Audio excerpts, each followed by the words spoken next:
운전자 바꿔치기를 한 혐의를 받는 장제원 미래통합당 의원의 아들 래퍼 장용준 씨에 대한 1심 선고심이 열렸습니다.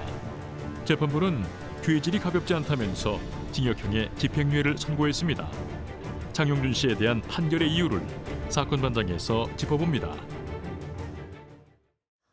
세상을 떠들썩하게 했었던 사건이죠. 술에 취한 상태로 차를 몰다가 사고를 낸 장제원 의원의 아들 장용준 씨의 1심 선고가 있었습니다. 네, 맞습니다. 장용준 씨 같은 경우에 작년 9월에 이 새벽 2시에서 3시 사이에 음주운전, 굉장히 술이 많이 취했습니다. 면허 취소 상태로 차를 몰다가 오토바이 운전자에게 상해를 입힌 혐의를 받고 있었는데요.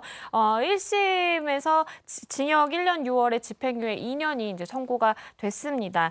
사실 1심 재판 진행 당시에 검찰이 징역 1년 6월에 이제 실형을 구형을 했었는데요. 지금 이 장용준 씨가 받고 있는 혐의는 위험운전 치상, 그리고 음주운전, 범인 도피 교사, 그리고 보험 사기 방지 특례법 위반 혐의를 받고 있습니다. 네, 지금 언급해 주신 혐의만 해도 3-4가지가 되는데 하나하나 좀 짚어보겠습니다. 일단 단순 음주운전 사고는 아니라는 점을 알 수가 있는데, 그렇다면 음주운전부터 한번 살펴보죠. 이 상황에 대해서는 어떻게 판단을 했나요, 재판부가? 일단은 음주운전 혐의 자체는 명백하게 인정될 수밖에 없는 상황이었음에도 불구하고 이제 본인이 마치 운전하지 않은 것처럼 일단 처음에 이제 허위 진술을 했다라는 거, 운전자 바꿔치기 시도했다라는 부분 때문에 이제 죄질이 굉장히 안 좋다라고 봤고요. 이 사고 당시의 상황을 보면 만취 상태입니다.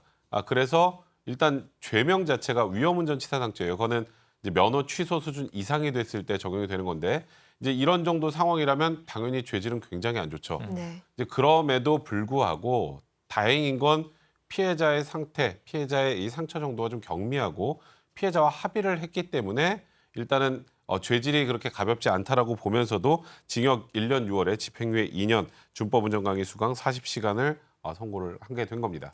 네.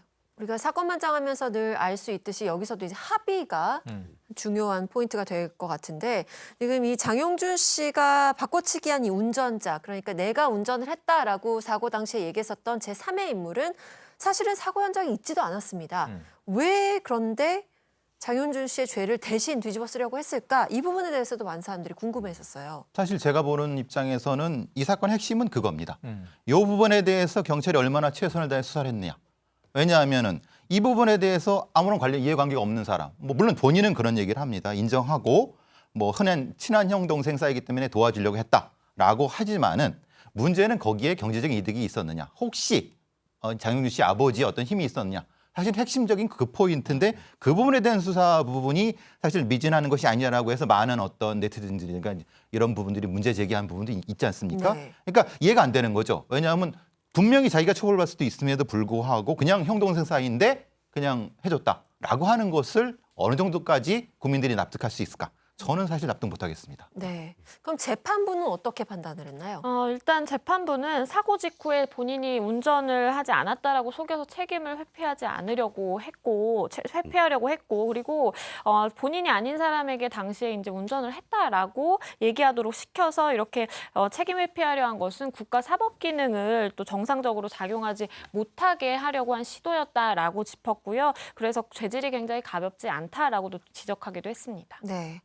그런데 이게 운전자 바꿔치기로 끝난 게 아니라 보험사에 거짓말을 한 거잖아요. 네. 그럼 보험 사기 관련해서 부분도 추가가 됐는데. 추가됐습니다. 검찰은 보험 사기가 있었다라고 본 거죠. 뭐냐면 일단 사고가 났고 장 씨가 보험사에 직접 전화를 겁니다. 차주죠. 네. 그런데 운전은 내가 하지 않고 20대 남성이 했다. 이렇게 이제 신고를 했고, 현장에 보험사 직원이 출동을 했죠. 그러니까 운전은 내가 하지 않았고 20대 남성이 했다.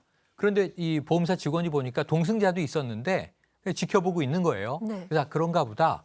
그래서 이제 처음에 접수는 장 씨가 아닌 20대 남성으로 처리를 하려고 했는데, 나중에 결국 본인이 운전했다고 시인했잖아요. 그 이후에 다시 보험사에 연락을 해서 사실은 내가 운전했다 해서 최종적으로 보험 접수는 장 씨가 운전한 걸로 됐다는 거예요. 그럼에도 불구하고 검찰은 처음에 신고 자체를 이 타인에 의한 운전으로 신고하려는 시도가 있었기 때문에 이것은 보험 사기다라고 봤던 거죠. 아, 그러니까 처음에 들어간 이 신고 자체가 네. 거짓말이었기 때문에 보험 사기라는 게 그렇습니다. 검찰 측의 입장인데 재판부는 뭐라고 하나요? 일단 조금 전에 말씀하셨던 것처럼 보험 사기의 시작이 어디냐면요. 이거 우리가 보통 이제 미수와 그러니까 이제 아예 보험 사기 전 단계를 가르는 게 이제 보험 신고입니다.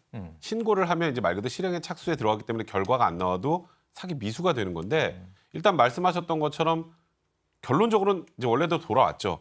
하지만 신고를 해서 실행에 착수에 들어갔기 때문에 보험 사기 미수에는 당연히 해당이 될 수밖에 없습니다. 다만 말 그대로 미수기 때문에 결과가 발생하지는 않아서 이 부분은 양형에 좀 유리하게 참작이 된 것 같고요. 네. 일단은 뭐 지금 상황에서 이 보험 사기 여부가 이제 형이 유죄가 인정되건 무죄가 인정되건 간에 이 부분은 이 실제 형량을 선고하거나 이제 할 때는 크게 그렇게 영향을 미치진 않았지만 그래도 이것 역시 보험 사기 미수가 인정된다고 재판부에서 확인했습니다. 네.